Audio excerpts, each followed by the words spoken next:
Hello everyone, আজকে আমি তোমাদের সাথে শেয়ার করে নেব মিক্সড রাইস আর চিকেন কষা। আমি সম্পূর্ণ রেসিপিটাই নিজের হাতে বানিয়েছি।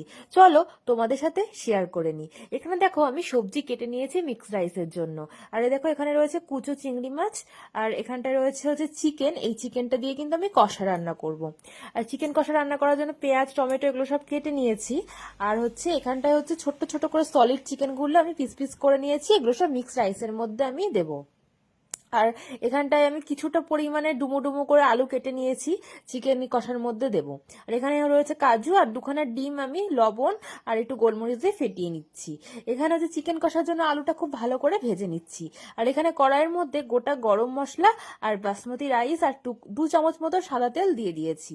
দিয়ে খুব ভালো করে রাইসটাকে ফোটাতে হবে। এখানে চিকেনের প্রিপারেশন চলছে, এখানে মশলাটা খুব ভালো মতন করে কষিয়ে নিচ্ছি। একদিকে চিকেন রান্না করছি আর একদিকে রাইস রান্না করছি। রাইসটা আমার মোটামুটি হয়ে গেছে, রাইসটা আমার সেদ্ধ হয়ে গেছে। খুব বেশি সেদ্ধ করবে না, এরকম ধরনের সেদ্ধ করবে। আর এখানে হচ্ছে মিক্সড রাইসের জন্য ডিমটাকে আমি খুব ভালো করে ঝুরঝুর করে নিচ্ছি। আর এখানে তেলের মধ্যে চিংড়ি মাছটাকেও খুব ভালো করে লাল লাল করে ভেজে নিচ্ছি মিক্সড রাইসের জন্য। আর এই দেখো চিকেন কষাটা তখন রান্না চলছে, একদম লো ফ্লেমে হালকা হালকা করে চিকেনটাকে আমি কষাচ্ছি। আর এই দেখো এখানে মিক্সড রাইসের জন্য চিকেনটা আমি ভেজে নিচ্ছি। একটুখানি কর্নফ্লাওয়ার একটুখানি লবণ হলুদ দিয়ে চিকেনটা মাখিয়ে রেখেছিলাম। আর এই দেখো চিকেন কষাটা কিন্তু আমার এক সাইডে হচ্ছে, একদম আস্তে আস্তে করে হচ্ছে। এখানেই আমি চিকেনটাকে সেদ্ধ করে নেবো কষাতে কষাতে।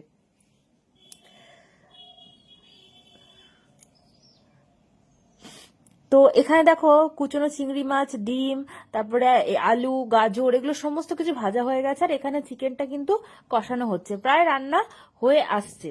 আর এখানে হচ্ছে তেলের মধ্যে আমি একটুখানি ঘি, একটু পেঁয়াজ, তারপরে হচ্ছে ক্যাপসিকাম, কাঁচা লঙ্কা দিয়ে দিয়েছি। আর এখানে টমেটো দিয়ে দিয়েছি।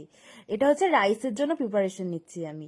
দেখো ভালো করে এটাকে রান্না করে নেব। আর কাজু বাদামটা ভেজে রেখে দিয়েছি আগের থেকে, দেখো। আর এখানে আমি রাইসটা দিয়ে দিলাম। আর ওখানে ভেজে রাখা তোমার কাজু বাদাম, তারপরে হচ্ছে চিকেন, চিংড়ি মাছ এগুলো সব লেয়ারে লেয়ারে দিয়েছি। একটু করে রাইস দিয়েছি মশলাটার মধ্যে, একটু করে ওগুলো দিয়েছি, দিয়ে খুব ভালো করে করে নিচ্ছি। দেখো আমার রাইস হয়ে গেছে, ফাইনালি আমার মিক্সড রাইস রেডি হয়ে গেছে, দেখো। আর ওপর থেকে 2 চামচ ঘি ছড়িয়ে দিয়েছি নামানোর সময়। আর এদিকে দেখো চিকেনটাও কিন্তু আমার প্রায় হয়ে এসেছে।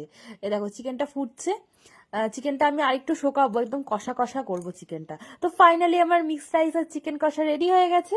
তো তোমাদের কার কেমন লাগলো ভিডিওটা অবশ্যই কিন্তু কমেন্ট করে জানিয়ে দিও, কমেন্ট করতে একদম ভুলবে না। তো আজকের মতো এই পর্যন্ত।